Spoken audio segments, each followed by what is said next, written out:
You've probably been asked this before. Are you a cat person or a dog person? And you answered without thinking. But here's what most people don't realize. That answer says more about your nervous system, your childhood, and how you process connection than almost any personality test ever could. This is the psychology of cat lovers versus dog lovers. And it's not about the animals. It's about you. Let me explain. Let's start with dog lovers. If you love dogs, chances are you regulate through engagement. You feel better when there's energy in the room. Movement, interaction, feedback. Dogs offer that. They greet you at the door like you've been gone for years. They mirror your excitement. They want to be wherever you are, doing whatever you're doing. For some people, that's overwhelming. For you, it's grounding. Dog lovers often thrive on external connection. You process emotions by talking them out. You feel loved when someone shows up enthusiastically. You don't mind being needed. In fact, you might even prefer it. There's a reason for this. Many dog lovers grew up in environments where love was expressed openly. Affection was loud, present, demonstrative. Hugs were given freely. Emotions were shared without hesitation. Connection meant togetherness. So as an adult, you seek the same thing. A dog doesn't hide how it feels.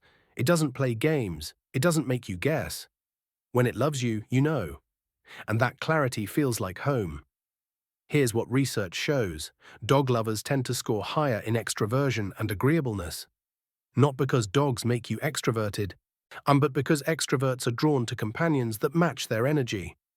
You want a relationship that's active, present, uncomplicated. A dog says, "I'm here, I love you, let's do something together." And that's exactly what your nervous system needs. Now let's talk about cat lovers. If you love cats, you probably regulate through stillness. Not stimulation, not constant interaction, but the quiet presence of something that doesn't demand anything from you. Cats don't rush toward you. They settle into a space and let you decide if you want to join. No pressure to respond, no expectation to perform, no emotional energy you have to manage. For people who spend their days monitoring moods, reading rooms, or managing other people's emotions, that absence of demand is everything. Cat lovers often grew up differently. Not necessarily in bad environments, but in spaces where affection was inconsistent. Sometimes warmth was available, sometimes it wasn't. And you never quite knew which version you'd get. So you learned to read the room, to approach carefully, to wait for the right moment instead of demanding attention whenever you needed it. Cats do the same thing. They watch first, they assess. They come close only when it feels safe. You don't see that as rejection. You see that as intelligence. Because you learned the same survival strategy, here's what the research shows. Cat lovers tend to score higher in introversion, openness, and neuroticism.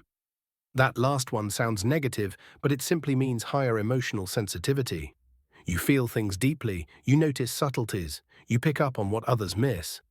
And you're drawn to a companion that respects your inner world instead of invading it. A cat doesn't need constant reassurance. It doesn't demand your energy. It exists alongside you without requiring you to be on. For an introvert, that's not distance, that's relief. Here's where it gets interesting.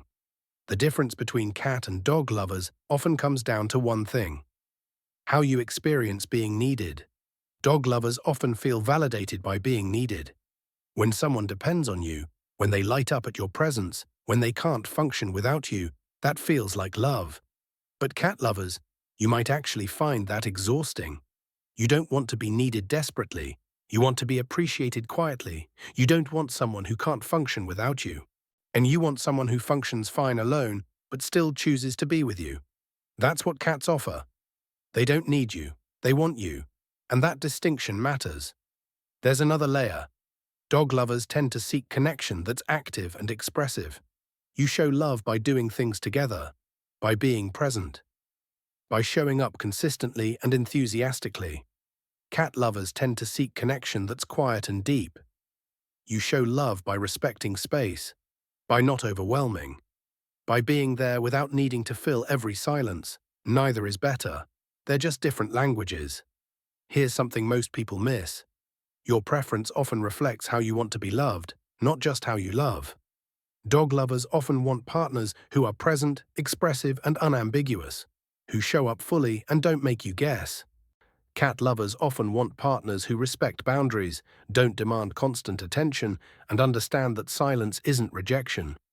You chose your pet because something in them felt like home, and that home reflects what your nervous system learned to need. Let's talk about the middle ground. Some people love both, and that often means you're adaptable. You can regulate through stimulation or stillness depending on what you need. Or it means you understand that connection comes in different forms and you don't need it to look one specific way.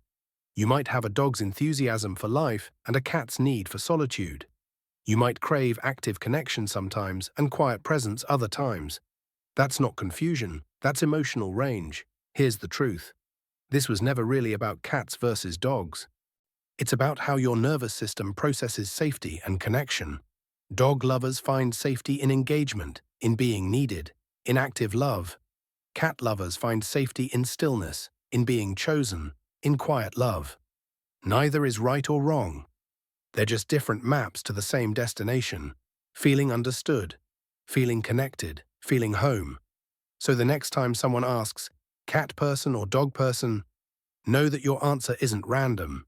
It's a window into how you were loved, how you learned to love, and what kind of connection your soul is searching for. Before you go, tell me, are you a cat person, a dog person, or both? And does your preference make more sense now? Drop it in the comments. And if you finally understand why you chose what you chose, comment, it all makes sense now. Let's see how many of us found ourselves in our pets. You're not alone, whichever side you're on.